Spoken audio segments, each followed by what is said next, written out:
Good morning, everyone. Good morning, guys. This is Mommy G again in UK, and it's sorry, I can't stop touching my nose. Nakasanayan lang po. It's gonna be 5 days more to go for before I go back to work as well as my husband. So finish na po yung 14 days quarantine naming family on the first of April. So both me and my husband will be going back to work on Friday, and wala na po akong lagnat, wala na po akong ubo.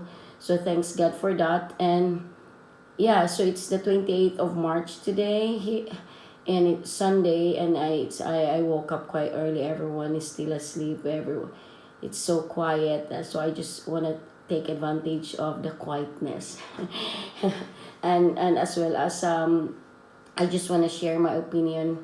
Kasi when I woke up, the first thing I opened is Facebook, and I saw this post about a COVID-19 tester kit, and eBay is actually now selling a COVID-19 tester kit, which is for 28 pounds and 64. I just want to quickly share my personal opinion about this COVID-19 test kit in eBay. Kasi 2 days ago, the Spain government of faulty tester kit from China. So how are we assured na ito really authentic, effective and accurate? Plus the fact that a lot of people are taking advantage of our situation. Instead of helping each other, they want to make money out from the majority. Selling very expensive face masks, hand gloves, hand sanitizers, alcohol. So, there's really no point of buying an expensive tester kit. Kasi even if you are tested, and even if you are positive, but you only experience mild symptoms, the NHS will really not help you. They will only advise you to self-isolate yourself with your family. 7 days for yourself who got the symptoms, and 14 days for the family that lives with you.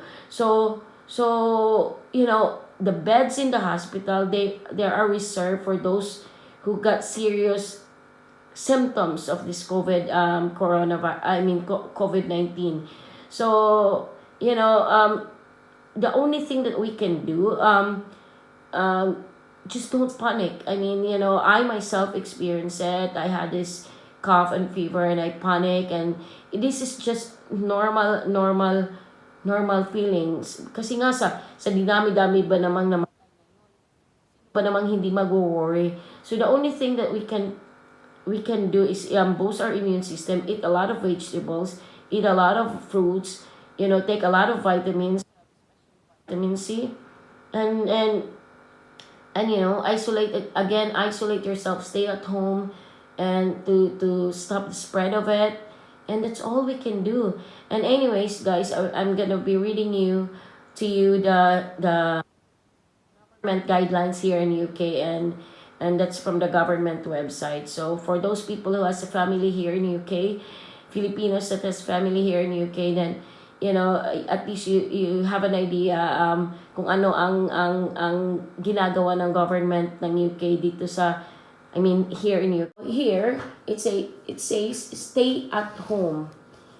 Only go outside for food, health reasons or work, but only if you cannot work from home. If you go out, stay 2 meters or 6 feet away from other people at all times. Wash your hands as soon as you get home. Do not meet others, even friends or family. You can spread the virus even if you don't have symptoms. And also it says here, the most common symptoms of coronavirus, COVID-19, are recent onset of new continuous cough and or high temperature. For most people, coronavirus will be mild illness. So if you live alone and you have symptoms of coronavirus illness, however mild, stay at home for 7 days. from when your symptoms started. If you live with others and you are the first in the household to have symptoms of coronavirus, then you must stay at home for 7 days. But other household members who remain must stay at home and not leave the house for 14 days. The 14-day period starts from the day when the first person in the household became ill. For anyone else in the household who start displaying symptoms, they need to stay at home for 7 days from when the symptoms appeared, regardless of what day they are on or are on the 14 days isolation period. It is likely that people living within a household will infect each other or be infected already. Staying at home for 14 days will greatly reduce the overall amount of infection the household could pass on to others in the community. If you can move any vulnerable individuals, such as an elderly and those with underlying health conditions, out of your home to stay with friends or family for the duration of the home isolation period. If you cannot move vulnerable people out of your home, stay away from them as much as possible. If you have coronavirus symptoms, do not go to the GP, pharmacy, or hospital. You do not need to contact 111 to tell them you are staying at home. Testing for coronavirus is not needed. If you're staying at home, wash your hands regularly for 20 seconds, each time using soap and water, or use hand sanitizer. If you feel you cannot cope with your symptoms at home, or your conditions get worse, or your symptoms do not get better after 7 days, then that's the time that you use the NHS 111 online coronavirus service. If you do not have internet access, call NHS 111. For a medical emergency, dial 999.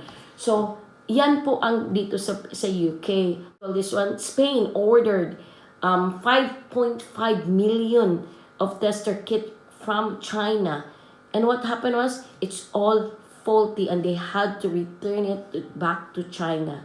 So, kung eto ngang Spain, the Spain government ordered from China na in a way naloko pa nga. I mean, imagine the 5.5 million faulty testers. So, how can we assure that the ones that we are buying from eBay is really authentic and it's really effective and accurate? So, instead of wasting our money from buying it, palakasin natin and improve our immune system.